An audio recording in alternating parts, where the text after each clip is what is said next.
Telugu first news స్వాగతం. ముందుగా వార్తల్లోని ముఖ్యాంశాలు.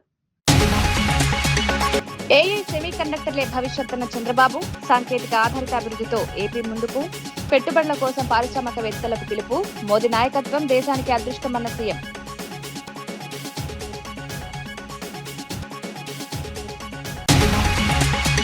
బండి సంజయ్ కుమారుడి కేసుపై బీఆర్ఎస్ కు రాజాసింగ్ కౌంటర్. విచారణ పూర్తి కాకముందే రాజీనామాలు కోరడం హాస్యాస్పదం.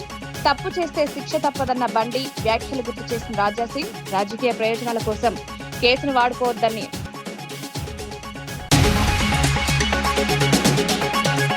2027 నాటికి పోలవరం పూర్తి చేస్తామన్న నిమ్మల రామానాయుడు, ప్రధాని చేతుల మీదుగా పోలవరాన్ని జాతికి అంకితం.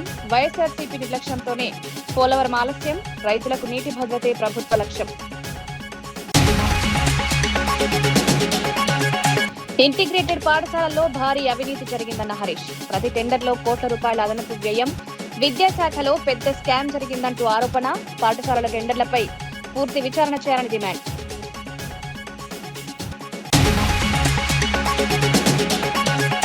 మహిళల రక్షణకు ప్రభుత్వం కట్టుబడి ఉందన్న దయాకర్, మైనర్ బాలిక అంశంలో న్యాయమే జరుగుతుందని వెల్లడి.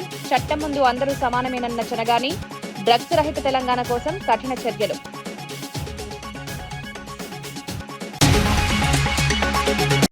ఢిల్లీలో జరిగిన సిఐఐ వార్షిక సదస్సులో పాల్గొన్న సీఎం చంద్రబాబు నాయుడు కీలక వ్యాఖ్యలు చేశారు. భారత్ ప్రస్తుతం చారిత్రాత్మక ఆర్థిక సంస్కరణల దిశగా ముందుకు సాగుతోందన్నారు. ఏఐ, క్వాంటమ్ కంప్యూటింగ్, సెమీ కండక్టర్లు వంటి రంగాలే భవిష్యత్తును శాసిస్తాయని పేర్కొన్నారు. ప్రధాని మోదీ వంటి నాయకత్వం దేశానికి అదృష్టమన్నారు. ఆంధ్రప్రదేశ్ అభివృద్ధికి తన వద్ద స్పష్టమైన ఎజెండా ఉందని తెలిపారు.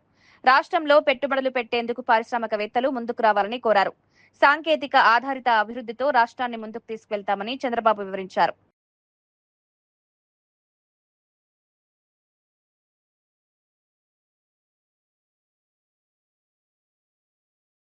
This transformation, however, will now be driven by AI, quantum computing, semiconductor, clean energy, advanced manufacturing, and intelligent logistics. The countries that integrate technology, talent, innovation, energy security, and manufacturing ecosystem, the fastest will define the next global economic order. I am very happy. Excellent entrepreneurs, innovators are here.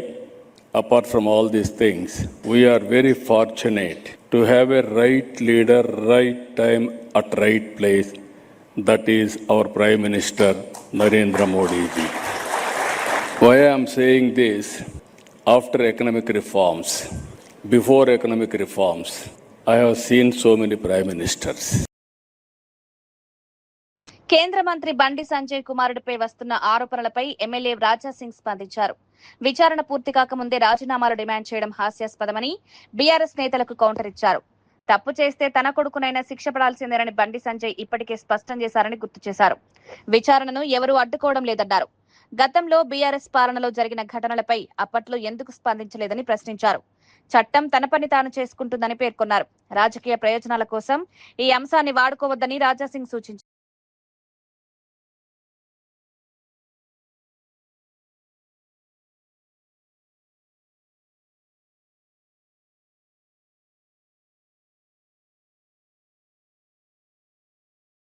Two days నుంచి మనం చూస్తున్నాం Bharatiya Janata party పైన comment గాని, అదే విధంగా బండి సంజయ్ గారు కేంద్ర మంత్రి ఆయన పైన కామెంట్ గాని చాలా ఎక్కువనే ఈ బీఆర్ఎస్ నేతలు, ఇప్పుడు కాంగ్రెస్ నేతలు స్టార్ట్ చేస్తున్నారు. కామెంట్ ఏ విధంగా చేస్తున్నారు అంటే, బండి సంజయ్ గారు కొడుకు ఒక తప్పు చేసిండు, అది తప్పు చేసిండా లేదా, ఆల్రెడీ ఎస్ఐటి ఒక ఏర్పాటు చేసినారు. ఈ ఎస్ఐటి పెట్టిన తర్వాత ఎంక్వైరీలో అసలు వాస్తవం ఏంది అది మొత్తం బయటికి వచ్చేస్తుంది. కానీ ఇంకా ఎంక్వైరీ కూడా స్టార్ట్ కాలేదు. ఇవాళనే రేవంత్ రెడ్డి గారు డీజీపీ గారితోని, కమిషనర్ గారితోని మాట్లాడి అసలు బండి సంజయ్ కొడుకు కేసు ఏంది వివరాలు కూడా మన ముఖ్యమంత్రి గారు తీసుకున్నారు. రాష్ట్రాన్ని కరువు రహితంగా మార్చడంలో పోలవరం ప్రాజెక్టు కీలకమని మంత్రి నిమ్మల రామానాయుడు అన్నారు. కేంద్ర ప్రభుత్వ సహకారంతో 2027 జూన్ నాటికి పోలవరం ప్రాజెక్టును పూర్తి చేసి ప్రధాని చేతుల మీదుగా జాతికి అంకితం చేస్తామని తెలిపారు. గత వైఎస్ఆర్సీపీ ప్రభుత్వం నిర్లక్ష్యం, అవినీతి వల్ల ప్రాజెక్టు ఆలస్యమైందని విమర్శించారు. తుంగభద్ర గేట్ల పునర్నిర్మాణం, డయాఫ్రామ్ వాల్ పనులు రికార్డు సమయంలో పూర్తి చేస్తున్నామన్నారు. గోదావరి, కావేరీ నదుల అనుసంధానంపై కూడా ప్రణాళికలు సిద్ధం చేస్తున్నామని వెల్లడించారు. రైతులకు దీర్ఘకాలిక నీటి భద్రత కల్పించడమే ప్రభుత్వ లక్ష్యమని పేర్కొన్నారు. నీటిపారుదలకి అత్యంత ప్రాధాన్యత ఇరిగేషన్కి ఇస్తున్న విషయం మీ అందరికీ తెలుసు. అందులో భాగంగానే మొన్న కూటమి ప్రభుత్వం అధికారంలోకి వచ్చిన తర్వాత మరి ఈ యొక్క 24 నెలల పరిపాలనా కాలంలో చంద్రబాబు నాయుడు గారు ఢిల్లీ వచ్చినప్పుడు కూడా ప్రత్యేకించి పాటిల్ గారి కేంద్ర జలశక్తి మంత్రివర్యులతో కూడా పలు దఫాలుగా ఆయనతో సమావేశమవుతూ ఆంధ్రప్రదేశ్ రాష్ట్రంలో సాగునీటి రంగానికి మరింత ఊతమిచ్చేటువంటి విధంగా కేంద్ర సహాయ సహకారాలను ఎప్పటికప్పుడు అభ్యర్థిస్తూ అందులో భాగంగానే ఈరోజు కూడా కేంద్ర జలశక్తి మరి పాటిల్ గారితో చంద్రబాబు నాయుడు గారు కూడా ఒక మంచి వాతావరణంలో ఈ యొక్క ఆంధ్రప్రదేశ్ రాష్ట్రం వైపు నుంచి ఏవైతే ఈ యొక్క నీటిపారుదలకు సంబంధించినటువంటి విషయాలు ఉన్నాయో వాటన్నిటిపైన కూడా మంచి వాతావరణంలో కూలంకషంగా చర్చించడం జరిగింది. అందులో ప్రధానంగా పోలవరం ప్రాజెక్టు ఆంధ్రప్రదేశ్ రాష్ట్రాన్ని భవిష్యత్తులో ఒక కరువు రహిత రాష్ట్రంగా మార్చేటువంటి జాతీయ ప్రాజెక్టు పోలవరం ప్రాజెక్టు కేంద్రం అందిస్తున్నటువంటి సహకారానికి ధన్యవాదాలు తెలియజేసుకుంటూ ఏదైతే కేంద్రం అదేవిధంగా పీపీఏ సిడబ్ల్యూసి నిర్దేశించినటువంటి కాలం 2027 జూన్ కల్లా పోలవరాన్ని పూర్తి చేస్తామనే విషయాన్ని కూడా ఈరోజు మరి ముఖ్యమంత్రి గారు కూడా జలశక్తి మంత్రి గారితో కూడా మాట్లాడడం జరిగింది. ఎందుకంటే గత 5 సంవత్సరాల వైఎస్ఆర్సీపీ పాలనలో పోలవరం ఎప్పటికి పూర్తవుతుందో చెప్పలేమని పోలవరాన్ని ప్రశ్నార్థకం చేసినటువంటి స్థితి గత పాలనలో జరిగితే ఈరోజు చాలా క్లియర్గా 2027 జూన్ కల్లా పోలవరం ప్రాజెక్టుని పూర్తి చేస్తూ ఉన్నాం.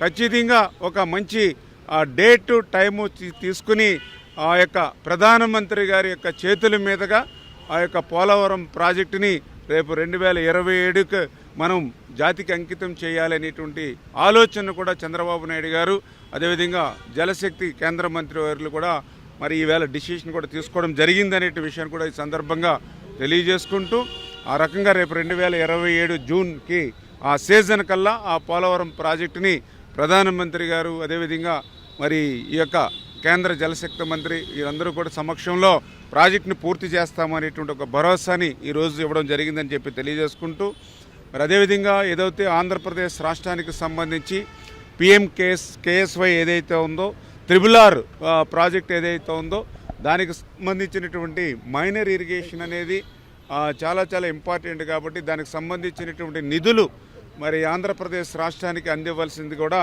ఈరోజు ముఖ్యమంత్రి గారు కోరడం జరిగిందని చెప్పి తెలియజేస్తూ ఉన్నాం.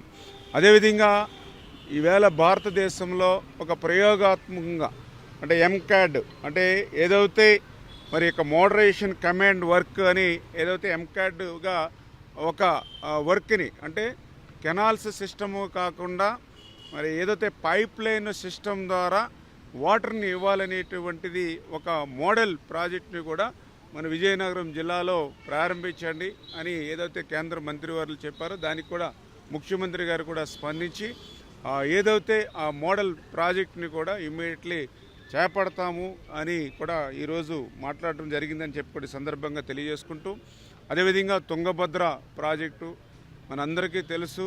మరి ప్రత్యేకించి ఆంధ్రప్రదేశ్ రాష్ట్రంలో రాయలసీమకు కూడా తుంగభద్ర అనేది చాలా ఒక వరప్రసాదంగా ఉంటుంది.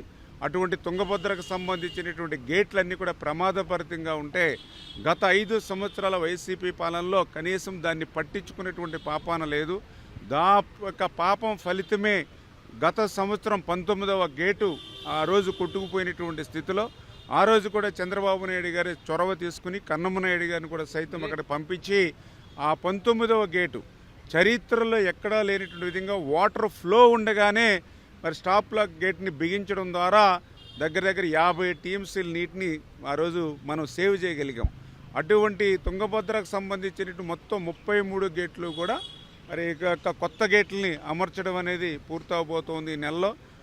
ఆ పూర్తయిన వెంటనే తెలంగాణలో బీజేపీకి అధికారంలోకి వచ్చే అవకాశం లేదని పీసీసీ అధ్యక్షుడు మహేష్ కుమార్ గౌడ్ అన్నారు. ప్రధాని మోదీ సభలో చేసిన వ్యాఖ్యలపై తీవ్రంగా స్పందించారు. కేంద్రం అన్ని రాష్ట్రాలకు సమాన నిధులు ఇవ్వాల్సిన బాధ్యత ఉందన్నారు. తెలంగాణ పరిస్థితులను ప్రధాని పూర్తిగా అర్థం చేసుకోలేదని విమర్శించారు. కేంద్ర ప్రభుత్వం తెలంగాణపై వివక్ష చూపుతోందని మంత్రి పొన్నం కూడా ఆరోపించారని గుర్తు చేశారు. కులగణన సర్వేలో బీసీలకు సరైన ప్రాధాన్యం ఇవ్వలేదని కాంగ్రెస్ నేతలు ఆందోళన వ్యక్తం చేస్తున్నారన్నారు. తెలంగాణ ప్రజలు బీజేపీని నమ్మే పరిస్థితి లేదని మహేష్ కుమార్ గౌడ్ పేర్కొన్నారు. ర్యాలీ చూస్తే వారి యొక్క కార్యక్రమాలు కొనసాగిస్తా ఉన్నాడు. సమస్యల్ని పరిష్కరించేటువంటి ప్రయత్నం చేయకుండా మరి వారు బంగారం కొనొద్దను ఇతరత్ర చెప్తున్నాడంటే దాన్ని బట్టి వారి పరిపాలన దక్షత అర్థమైపోతా ఉంది.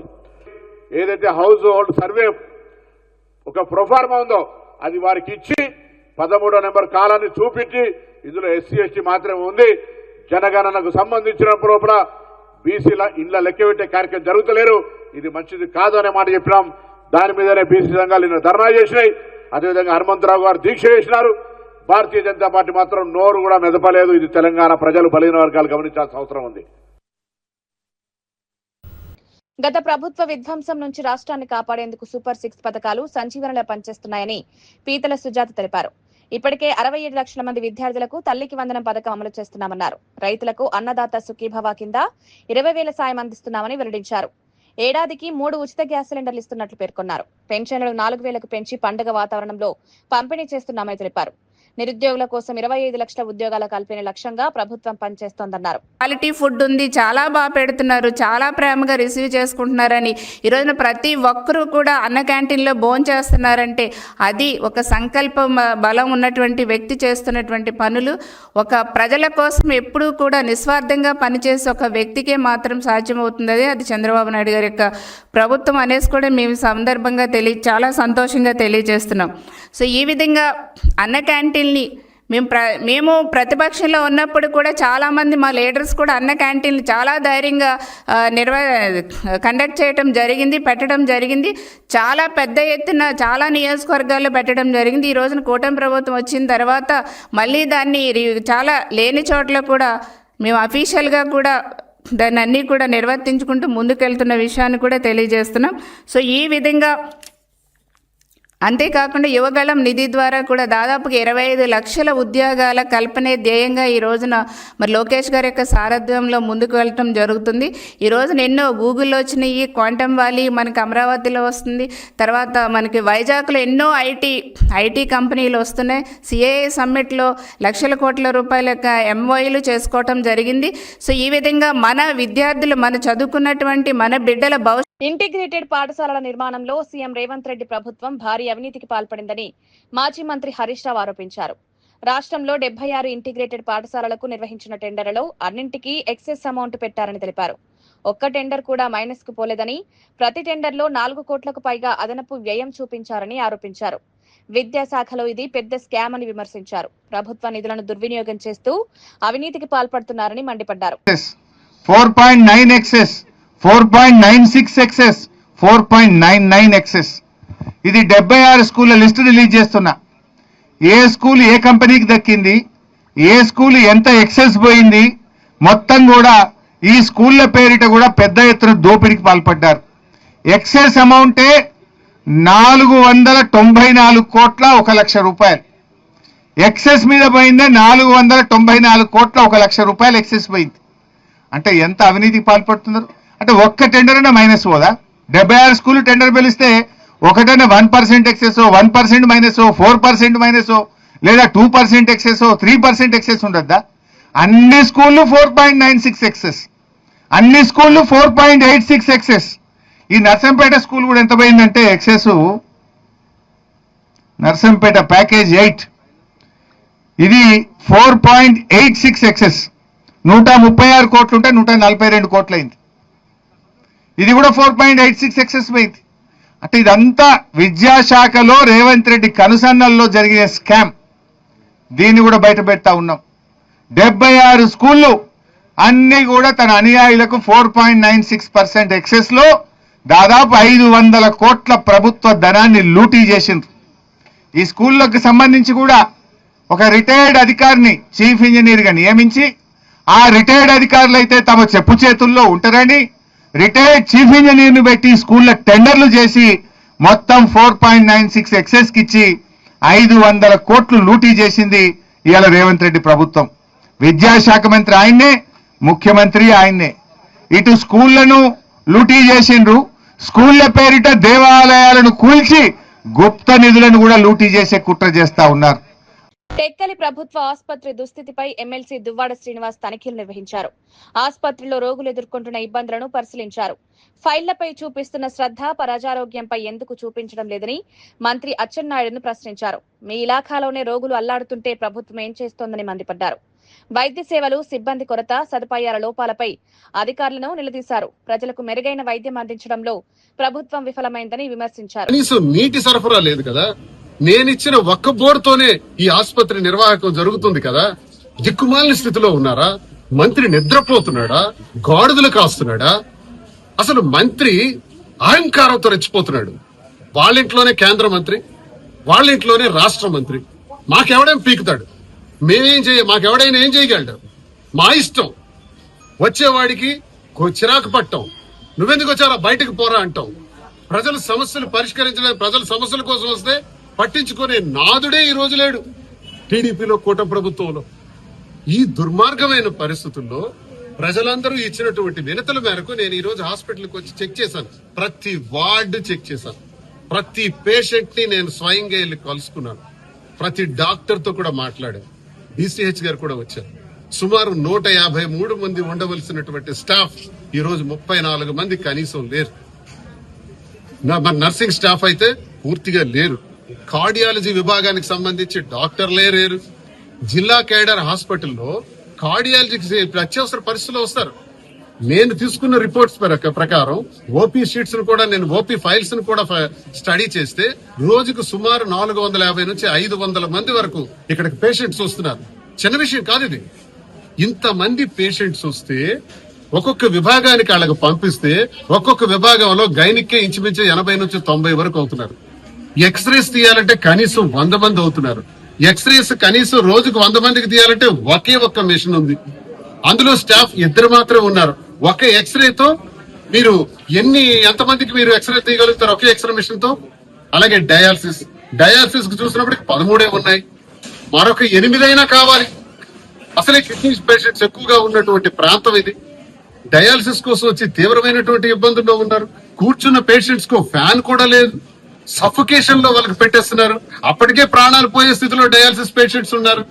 వాళ్ళని తీసుకెళ్లి ఆ బెడ్ మీద వేసి ఆ డయాలసిస్ చేసేటప్పటికి ఏ సాయంత్రం అవుతుంది. ఒకవేళ డయాలసిస్ పేషెంట్ ఆయాసంతో రావాలంటే ఫెసిలిటీ లేదు.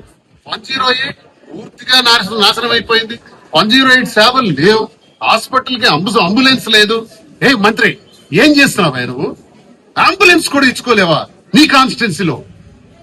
నీ కాన్స్టిట్యున్సీలో కేంద్ర మంత్రి, రాష్ట్ర మంత్రి రామ్మోహన్ నాయుడు, అచ్చెన్నాయుడు ఉన్న కాన్స్టిట్యున్సీలోని ఇంత దౌర్భాగ్యమైన పరిస్థితులు ఉంటే రాష్ట్రంలో ఏ దిక్కుమాలిన పరిస్థితులు ఉన్నాయో అంచనా వేయొచ్చు. ఆరోగ్యశ్రీ 3228 రకాల రోగాలకి జగన్మోహన్ రెడ్డి గారు వెన్నుపూస వ్యాధి వచ్చినా, కార్డియాక్ ప్రాబ్లం వచ్చినా, ట్రామాలో ఏవైనా ఫ్రాక్చర్స్ అయినా, ఆఖరి కాక్లియర్ ఇంప్లాంటేషన్ లాంటి డిసీజులు వచ్చినా 7.5 లక్షల రూపాయలు ఖర్చు అయినా. సంగారెడ్డి పట్టణంలో 50 మంది చిన్నారులకు కాంగ్రెస్ నేత జగ్గారెడ్డి సైకిళ్లు పంపిణీ చేశారు. వేసవి సెలవుల్లో ఆరోగ్యం జాగ్రత్తగా కాపాడుకోవాలని పిల్లలకు సూచించారు. ఎండలో సైకిళ్లు తొక్కొద్దని హెచ్చరించారు. కార్యాలయంలో పేర్లు నమోదు చేసుకున్న చిన్నారులకు విడతల వారీగా సైకిళ్ల పంపిణీ కొనసాగుతుందని తెలిపారు. ఇప్పటి వరకు 320 సైకిళ్లు పంపిణీ పూర్తి చేసినట్లు వెల్లడించారు. మరో 600 సైకిళ్ల పంపిణీకి ఏర్పాట్లు చేస్తున్నామని చెప్పారు. ఈ కార్యక్రమంలో కాంగ్రెస్ పార్టీ నాయకులు, స్థానిక కార్యకర్తలు పాల్గొన్నారు. చిన్నారుల ఆరోగ్యం, ఆనందం కోసం ఈ కార్యక్రమం నిర్వహిస్తున్నామని జగ్గారెడ్డి పేర్కొన్నారు.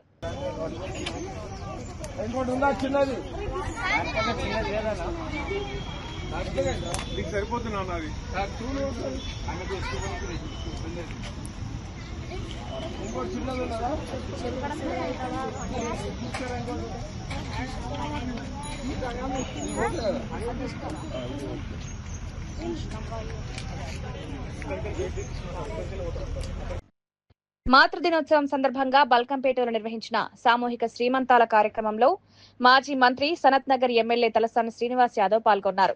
ఎస్ఎస్ కన్వెన్షన్ లో జరిగిన ఈ కార్యక్రమంలో 150 మంది గర్భిణీలకు చీరలు, పండ్లు, స్వీట్లు అందజేసి ఆశీర్వదించారు. ఈ సందర్భంగా తల్లి ప్రేమ, త్యాగం గురించి తలసాని భావోద్వేగంగా మాట్లాడారు. పిల్లలకు జన్మనివ్వడానికి తల్లి తన ప్రాణాలను పరంగా పెడుతుందని, అలాంటి మాతృమూర్తులను ప్రతిరోజు గౌరవించాలన్నారు. గర్భిణీలు తమ ఆరోగ్యంతో పాటు పుట్టబోయే బిడ్డ ఆరోగ్యంపై ప్రత్యేక శ్రద్ధ పెట్టాలని సూచించారు. గత బీఆర్ఎస్ ప్రభుత్వంలో కేసీఆర్ కిట్ ద్వారా తల్లులకు ఆర్థిక సాయం, అవసరమైన వస్తువులు అందించామని గుర్తు చేశారు.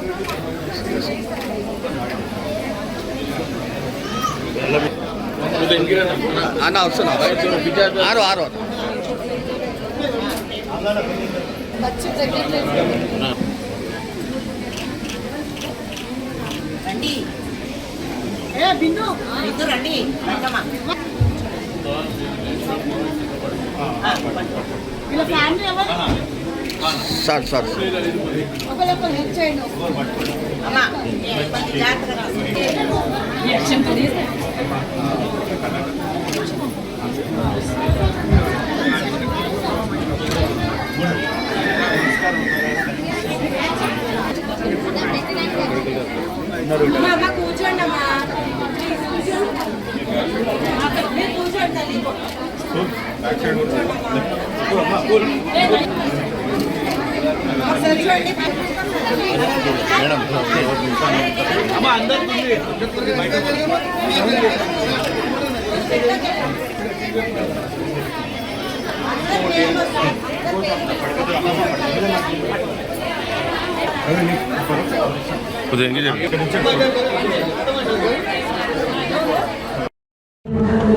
ఈరోజు మాతృ దినోత్సవం సందర్భంగా ఒక గొప్ప కార్యక్రమానికి, సమాజంలో తల్లి లేకపోతే సమాజమే లేదు. తల్లిని గౌరవించవలసినటువంటి అవసరం ప్రతి వ్యక్తికి ఉంటుంది. ఈరోజు ఇంత అద్భుతమైనటువంటి కార్యక్రమానికి రోజారెడ్డి గారు, అదేవిధంగా శేష్ కుమార్ గారు, ప్రవీణ్ రెడ్డి గారు, కరుణాకర్ గారు, కావేరి గారు, దాంతోపాటు మా నాయకులు, కార్యకర్తలు అందరూ కూడా అందరి సహకారంతో మరి ఇక్కడ శ్రీమంతాల కార్యక్రమం, ఒక ఆడబిడ్డని మరి గౌరవించవలసినటువంటి సందర్భాన్ని పురస్కరించుకొని మరి ఇంత గొప్ప కార్యక్రమాన్ని నిర్వహిస్తున్నటువంటి శుభతరుణంలో అందరికీ నేను మనస్ఫూర్తిగా అభినందన తెలియజేస్తా ఉన్నాను. ఈరోజు సమాజంలో తల్లి అనేది ప్రధాన. బండి భగీరథపై నమోదైన ఫోక్సో కేసులో విచారణ వేగం అందుకుంది. ఈ కేసు సంబంధంగా భగీరథపేట్ బషీరాబాద్ పోలీస్ స్టేషన్ కు హాజరయ్యారు. సీఎం రేవంత్ రెడ్డి ఆదేశాలతో విచారణను వేగవంతం చేసినట్లు సమాచారం. Kukatpally DCP Ritiraj Gaikwad police station కు చేరుకుని విచారణను పర్యవేక్షించారు. కేసుకు సంబంధించిన అన్ని ఆధారాలను సేకరిస్తూ పోలీసులు దర్యాప్తు కొనసాగిస్తున్నారు. ఈ వ్యవహారం రాష్ట్ర వ్యాప్తంగా రాజకీయ చర్చకు దారితీస్తుంది. బాధితురాలికి న్యాయం జరిగేలా పూర్తిస్థాయి విచారణ జరుగుతుందని అధికారులు తెలిపారు. రిజిస్టర్ అయింది. ఇప్పుడు ఎప్పటివరకు ఏమేమి జరిగింది, ఇంకా ఏం చేయాలి, ప్రాపర్గా ఇన్వెస్టిగేషన్ చేయడానికి అన్నీ మేము డిస్కస్ చేశాము. ఒక ప్లాన్ ఆఫ్ యాక్షన్ డ్రాఫ్ట్ చేశాము. అదే ప్రకారంగా రేపు కూడా ఇది కంటిన్యూ అవుతుంది. విక్టిమ్ స్టేట్మెంట్ ఆల్రెడీ ఒకసారి రికార్డ్ అయింది, అది కూడా నేను చదివాను. ఇంకా ఫర్దర్గా మేము ఇంకా దీనిలో కొన్ని ఇన్ఫర్మేషన్ ఇంకా మనకు కావాలి. అందుకే మేము మళ్ళీ ఒకసారి ఆమెతోటి మాట్లాడతాము. అది ఖచ్చితంగా ఇది మనకు అతను దొరికితే, అతనికి ఆఫెన్స్ ప్రూవ్ అయితే మేము ఖచ్చితంగా అరెస్ట్ చేస్తాము. ఇప్పటివరకు అక్యూజ్ గురించి మనకు ఇన్ఫర్మేషన్ లేదు. నాకే ఈరోజే దీని నుంచి కేసుకి సంబంధం లేదు. ఒక పాక్సో కేసు మన దగ్గర రిజిస్టర్ అయింది. పాక్సో కేసు రిజిస్టర్ అయిన తర్వాత ఇప్పటివరకు చట్టం ప్రకారంగా ఏమేం కేసులు చేయాలి, లాస్ట్ 1-2 డేస్లో కూడా మన వాళ్ళు చాలా ప్రయత్నం చేసి అన్ని డాక్యుమెంటేషన్ కలెక్ట్ చేశారు. అక్యూజ్ గురించి కూడా మేము ఇప్పుడు ఇన్ఫర్మేషన్ సిడిఆర్ నుంచి మేము ప్రయత్నం చేస్తున్నాము. మనకు దొరికితే అతన్ని మేము ఖచ్చితంగా పట్టుకుంటాం. నాకు ఈరోజు ఆర్డర్ వచ్చింది. ఈరోజు ఆర్డర్ వచ్చినప్పుడు నేను ఇమీడియట్లీ 1 అవర్ లోపల వచ్చాను అండ్ మేము పని స్టార్ట్ చేస్తాము. పొలిటీషియన్ నాకు ఆర్డర్స్ సిపి సైబరాబాద్ ఆఫీస్ నుంచి వచ్చింది. అదే మెమో ప్రకారంగా నేను పని స్టార్ట్ చేశాను. నా కోసం ఇది మన పోలీస్ స్టేషన్లో ఒక పాక్సో కేసు రిజిస్టర్ అయింది. ఇది విక్టిమ్కి ప్రాపర్గా జస్టిస్ ఇవ్వడానికి మన బాధ్యత ఉంది. కేస్ కంప్లైంట్లో ఏమేమి ఉంది అది అన్నీ వెరిఫై చేసి ప్రాపర్గా ఇన్వెస్టిగేషన్ మేము చేస్తాము. ముఖ్యమంత్రి రేవంత్ రెడ్డి నాయకత్వంలోని ప్రజాప్రభుత్వం మహిళల రక్షణకు అత్యంత ప్రాధాన్యత ఇస్తోందని TPCC general secretary Chenagani Dayakar తెలిపారు. మైనర్ బాలిక అంశంలో ప్రభుత్వం పోలీస్ వ్యవస్థ పూర్తి న్యాయం వైపే నిలుస్తుందని స్పష్టం చేశారు. గత బీఆర్ఎస్ పాలనలో డబ్బు అధికారం ఉన్న వారికి అండగా నిలిచారని విమర్శించారు. ప్రస్తుతం చట్టం ముందు అందరూ సమానమన్నారు. తెలంగాణ పోలీస్ వ్యవస్థ సమర్థంగా పనిచేస్తోందని అన్నారు. చిల్లర మాటలు మానుకోవాలని కూడా విజ్ఞప్తి చేస్తా ఉన్నాను. ఐపీఎస్ గా పనిచేసిన ఆర్ఎస్ ప్రవీణ్ కుమార్ గారు తన ఒక్కడే చట్టం తెలిసిన వ్యక్తిలాగా మాట్లాడుతుంటే చాలా సిగ్గేస్తా ఉంది. ఐపీఎస్ గా పనిచేసినటువంటి రోజులలో తన సామాజిక వర్గం దళితులకు కూడా న్యాయం కోసం వస్తే కూడా దళార్లకు అమ్ముడుపోయినటువంటి వ్యక్తి ఈరోజు ప్రభుత్వం గురించి మాట్లాడితే చాలా సిగ్గనిపిస్తా ఉంది. ఇవాళ పక్కనున్నటువంటి తమిళనాడు రాష్ట్రం ఇవాళ ప్రజాపాలన గురించి రేవంత్ రెడ్డి గారి పాలనను ఆదర్శంగా తీసుకొని ఇవాళ మహిళలకు అంశంలో కావచ్చు, డ్రగ్స్ అంశంలో కావచ్చు, పేదలకు అందిస్తున్నటువంటి 200 యూనిట్ల కరెంట్ అంశంలో కావచ్చు, ప్రజాపాలన ఆదర్శంగా తీసుకొని ఇవాళ కేరళ రాష్ట్రం కావచ్చు, పక్కనున్నటువంటి తమిళనాడు రాష్ట్రాలు ఇవాళ ఆదర్శంగా తీసుకునే పరిస్థితి కనపడతా ఉన్నాయి. ఇవాళ తెలంగాణ పోలీస్ వ్యవస్థ అత్యంత శక్తివంతంగా పనిచేస్తూ ఉంది. ఇవాళ బీఆర్ఎస్ హాయంలో ఇవాళ దళారులకు, ఇవాళ పెత్తందారులకు, పెద్దోళ్లకు, పైసలున్నోళ్ళగా అమ్ముడుపోయినట్లా కాదు. ఇవాళ చిన్న అయినా పెద్ద అయినా డబ్బులున్నైనా సామాన్యుడైనా ధర్మం వైపు, న్యాయం వైపు పోలీస్ వ్యవస్థ పనిచేస్తూ ఉంది. ఇది ముఖ్యమంత్రి రేవంత్ రెడ్డి గారి పాలన అనే విషయాన్ని మరొకసారి గుర్తు తెచ్చుకోవాలి.